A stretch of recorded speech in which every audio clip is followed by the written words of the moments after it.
పరోపకారం ఎంత గొప్పదో తెలుసుకున్నాం. ఒకసారి కృష్ణ భగవానుడు అర్జునుడు ఇద్దరు కలిసి నడిచి వెళ్తూ ఉంటారు. వారికి దారిలో ఒక బ్రాహ్మణుడు కనపడతాడనమాట. అతను చాలా పేదవాడు, భిక్షం ఎత్తుకొని బతుకుతూ ఉంటాడు. ఆ బ్రాహ్మణుడు యొక్క నిస్సహాయత, పేదరికాన్ని చూసి చెల్లించి అర్జునుడు ఏం చేస్తాడంటే అతనికి పిలిచి, అయ్యా, ఈ 20 బంగారు నాణాలు తీసుకోండి, మీరు ఇక భిక్షం ఎత్తుకోవాల్సిన అవసరం లేదు, ప్రశాంతంగా మీ జీవనాన్ని గడపండి అనేసి ఆ 20 నాణాలను, బంగారు నాణాలను ఇస్తాడు అతనికి. అప్పుడు ఆ బ్రాహ్మణుడు ఎంతగానో సంతోషిస్తాడనమాట, ఆనందంగా. ఎందుకంటే తను అడుక్కోవాల్సిన అవసరం లేదు, జీవితం మారుతుంది ఇంకా అనుకొని ఆ 20 బంగారు నాణాలు తీసుకొని ఆనందంగా నవ్వుకుంటూ వెళ్ళిపోతాడు ఒక సంచిలో పెట్టుకొని. అప్పుడు కృష్ణ భగవానుడు అంటాడు అర్జునుడితో, అర్జున, ఇతని యొక్క బాధలన్నీ 20 నాణాలతో తీరిపోతాయంటావా అని అంటాడనమాట. ప్రభు, ఇతనికి ఇప్పుడు ఇచ్చిన దానం చాలా గొప్పదే, తీరిపోతుందేమో అనుకుంటున్నాను, అంతా మీ దయ అంటాడనమాట. మళ్ళీ మరుసటి రోజు కృష్ణుడు అర్జునుడు వెళ్తుంటే అదే బ్రాహ్మణుడు అదే ప్లేస్లో మళ్ళీ అడుక్కుంటున్నాడు. అర్జునుడికి ఆశ్చర్యం వేసింది. అడుగుతాడనమాట, ఏమయ్యా, నిన్న 20 బంగారు నాణాలు ఇచ్చాను కదా, మళ్ళీ ఇక్కడ వచ్చి అడుక్కుంటున్నావేంటి అంటాడనమాట. అయ్యా, మీరు నాకు 20 బంగారు నాణాలు ఇచ్చారు, నేను వాటిని తీసుకెళ్తూ ఉంటే మధ్యలో దారి దోపిడీ వాళ్ళు నన్ను అడ్డగించి బలవంతంగా నా దగ్గర నుంచి ఆ 20 నాణాలను దోచుకొని వెళ్ళిపోయారు, నేను మళ్ళీ అడుక్కోవాల్సి వచ్చింది అనేసి ఆయన బాధపడుతూ ఉంటాడనమాట. సరే, ఈసారి అతనికి ఒక గొప్ప వజ్రం ఇస్తాడనమాట. గొప్ప రత్నం అనుకోండి, మంచి విలువైంది. దీన్ని దాచిపెట్టుకొని మంచి డబ్బుకు అమ్ముకొని వాళ్ళ మీరు ఆ జీవితాన్ని బాగుపరచుకోండి అనేసి ఆ గొప్ప విలువైనటువంటి ఆ వజ్రాన్ని ఇస్తాడనమాట కానుకగా. ఇప్పుడు ఇంతకుముందు కంటే ఇంకా మహా ఆనందపడిపోతాడనమాట బ్రాహ్మణుడు. మీరు ఎంతో దయామయులు, నా జీవితం ఇప్పుడు పూర్తిగా మారిపోతుంది దీంతో అనుకొని అతను ఆనందంగా దాన్ని చాలా భద్రంగా గుడ్డలో దాచిపెట్టుకొని ఇంటికి తీసుకెళ్తాడు. దాన్ని ఏం చేస్తాడంటే ఒక మట్టి కుండ ఉంటుంది ఇంట్లో, పాతది, దాంట్లో పెడతాడనమాట దాన్ని. ఎందుకంటే ఒకవేళ దొంగలు ఎవరైనా వచ్చినా కూడా ఈ పాత కుండను ఎవరు చూస్తారు, ఎవరు చూడరు కదా. తర్వాత మనము రేపో ఎల్లుండో వీళ్ళు చూసుకొని దీన్ని అమ్ముకొని రావచ్చు అనుకొని ఆ దాంట్లో పెడతాడు. అదే రోజు వాళ్ళ భార్య ఏం చేస్తుందంటే, అప్పుడు కుండలు కదా నీళ్లు మోసుకొని పోయి, ఆ కుండ తీసుకొని నదికి వెళ్తుంది నీళ్ళు తీసుకురావడానికి. కానీ బై మిస్టేక్లో ఆ కుండ జారి పడిపోయి పగిలిపోతుంది. ఇంకా కుండలు లేవే అనుకొని మళ్ళీ ఇంటికి వచ్చేసి ఈ పాత కుండ ఉంది కదా, పాత కుండ, దాన్ని తీసుకొని వెళ్తుంది అనమాట నీళ్ళు ముంచుకొని రావచ్చు అని. ఆమెకి తెలియదు దాని లోపల ఇతను వజ్రం పెట్టున్నాడు అని. ఆమెకి తెలియక దాన్ని తీసుకొని దాంట్లో ముంచుతుంది నదిలో. అది మన నదిలో పడిపోతుంది అనమాట.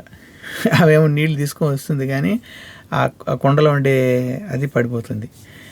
తర్వాత ఇతను చూసుకుంటే ఈ కుండలో నీళ్ళు ఉన్నాయన్నమాట. ఇదేంది, కుండలో నీళ్ళు ఉన్నాయి ఏంటి, ఇంకో కుండ ఎట్ట పోయిందంటే అది పగిలిపోయింది, దీన్ని తీసుకొని వచ్చి వాడుకున్నాడంటే దాంట్లో చూస్తే రత్నం ఉండదు. మళ్ళీ ఇతనికి మొదటి పరిస్థితి వచ్చిందనమాట. మళ్ళీ పోతాడు, మళ్ళీ పోయి అదే చోట అడుక్కుంటూ ఉంటాడు అనమాట. 3వ రోజు మళ్ళీ కృష్ణ భగవానుడు అర్జునుడు ఇద్దరు కూడా వస్తూ ఉంటారు. మళ్ళీ అదే ప్లేస్లో ఇతను అడుక్కుంటూ ఉంటాడు.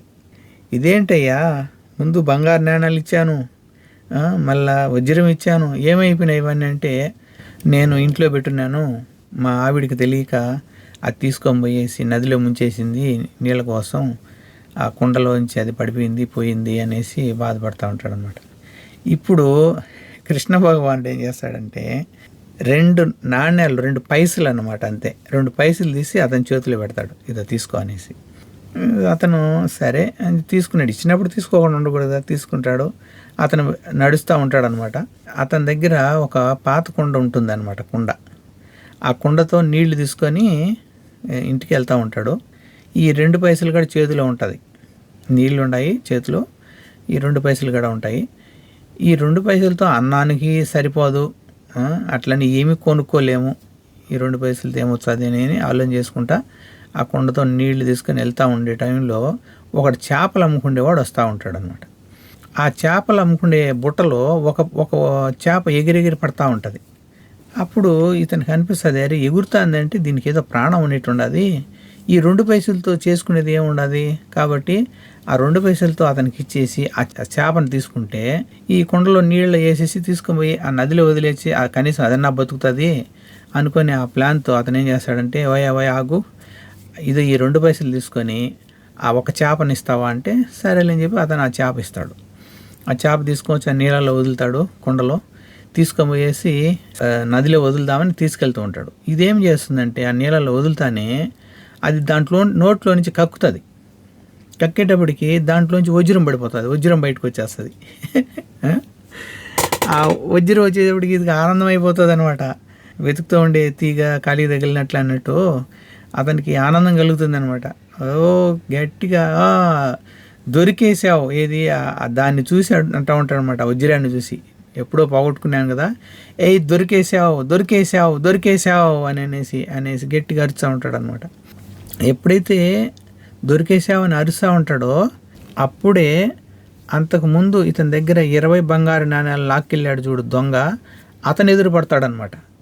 ఇతను గట్టిగా దొరికావు అని అరచడం చూసి అతను భయపడి పరిగెత్తుకుంటూ వచ్చి గట్టిగా అరచగాకు, నన్ను అందరూ కలిసి కొట్టేస్తారు, ఇదో నీ దగ్గర ఉండే నీ తీసుకునేటువంటి 20 నాణ్యాలు తీసుకొనేసి ఆ బంగారు నాణ్యాలు ఇతనికి ఇచ్చేసి అతను వెళ్ళిపోతాడు.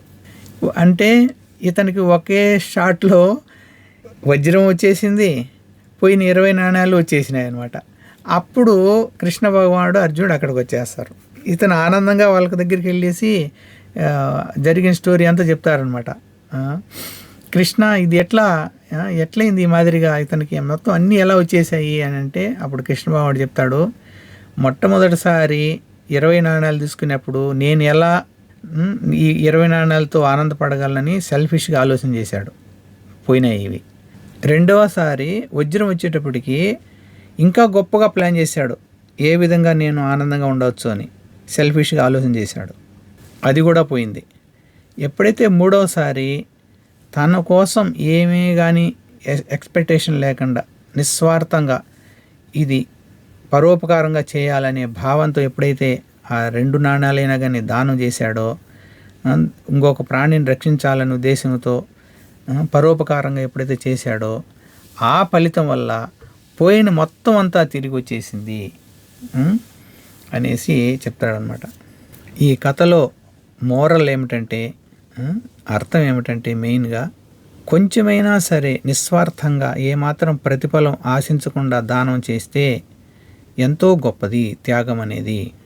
స్వల్పమప్యస్య ధర్మస్య త్రాయతో మహతో భయాత్ భగవంతుడు చెప్తాడనమాట. కాబట్టి కొంచెమైనా కానీ మనం త్యాగబుద్ధి అనేది కలిగి ఉన్నప్పుడు దాని ఫలితం ఎంతగానో ఉంటుందని కృష్ణ భగవానుడు ఇక్కడ తెలియజేస్తున్నాడు. తనువును దాచి అంటే శరీరం యొక్క కష్టాన్ని దాచిపెట్టి ధనాన్ని వెచ్చించి తన యొక్క ధనాన్ని వెచ్చించి మనసున మమతను నింపి ఇతరుల పట్ల మంచి హృదయంతో పరుల క్షేమం కోరేవాడే పరోపకారి. హరే కృష్ణ. మనకు కూడా అలాంటి త్యాగబుద్ధిని ప్రసాదించమని భగవంతుని ప్రార్థిస్తాం.